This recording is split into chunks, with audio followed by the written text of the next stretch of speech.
আসসালামু আলাইকুম রাহমাতুল্লাহ। দোয়া হচ্ছে আল্লাহ তাআলার নিকট থেকে কোনো কিছু চেয়ে নেওয়ার একটি উৎকৃষ্ট মাধ্যম। দোয়ার মাধ্যমেই আল্লাহ এবং বান্দার মধ্যে সংযোগ আরও দৃঢ় হয়। জীবনের সকল চাওয়া পাওয়ার জন্য আমরা আল্লাহ তাআলার মুখাপেক্ষী, আর দোয়া হচ্ছে আল্লাহর কাছ থেকে চেয়ে নেওয়ার সরাসরি মাধ্যম।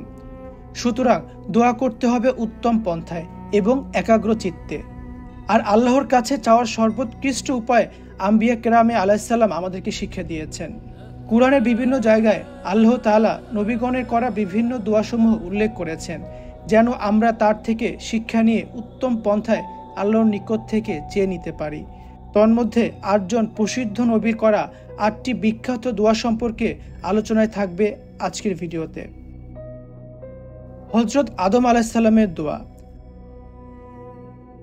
সর্বপ্রথম মানব এবং আমাদের আদি পিতা হযরত আদম আলাইহিসসালামকে আল্লাহ তাআলা জান্নাতের পরীক্ষায় সম্মুখীন করেছিলেন। বিতাড়িত শয়তানের ধোঁকায় পড়ে আদম আলাইহিসসালাম নিষিদ্ধ গাছের ফল খেয়ে ফেলেছিলেন। এরপর আল্লাহ তাআলা তাকে দুনিয়ার মধ্যে প্রেরণ করেন। পরবর্তীতে তিনি আল্লাহ তাআলার নিকট দোয়া করলে আল্লাহ তার দোয়া কবুল করেন। আদম আলাইহিসসালাম আল্লাহর নিকট যে দোয়া করেছিলেন তা কুরআনে বর্ণিত হয়েছে।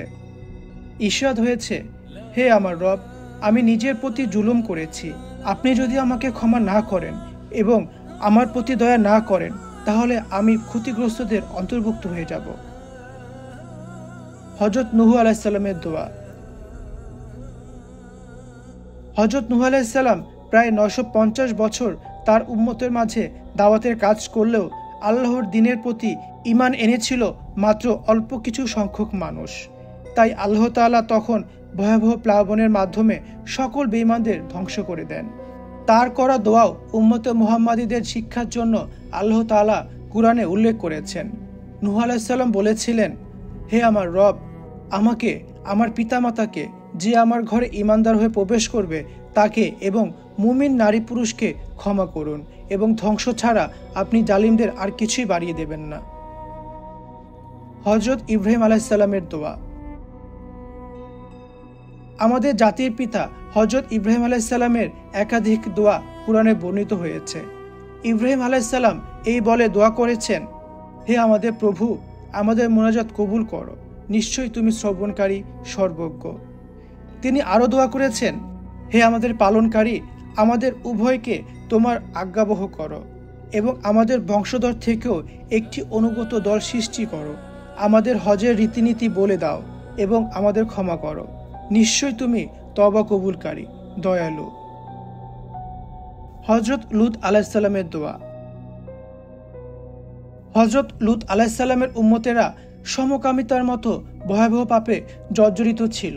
তাই এই পাপের ভয়াবহতা থেকে আল্লাহর নিকট পানা চেয়ে লূত আলাইহিসসালাম দোয়া করেছিলেন, হে আমার প্রতিপালক, আপনি আমাকে এবং আমার পরিবারকে এরা যা করে তা থেকে নিস্তার দিন।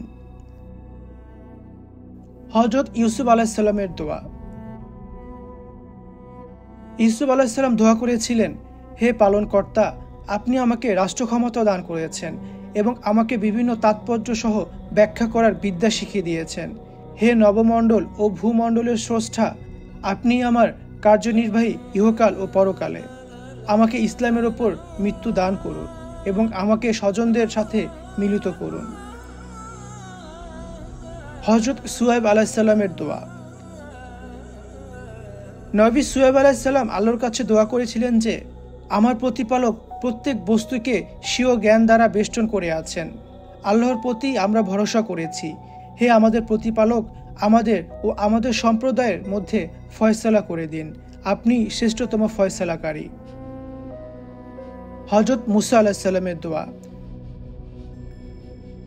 ছোটবেলা থেকে নবী মুসার মুখে জড়তা ছিল।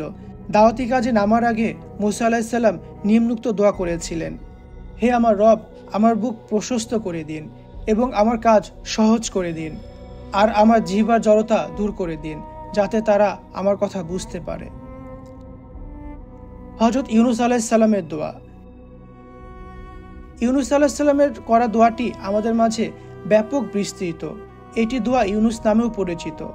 ইউনুস আলাইহিসসালাম দোয়া করেছিলেন, হে আমার প্রতিপালক, তুমি ব্যতীত কোনো উপাস্য নেই, তুমি পবিত্র, মহিমাময়, নিশ্চয়ই আমি অবিচারকারীদের অন্তর্ভুক্ত ছিলাম।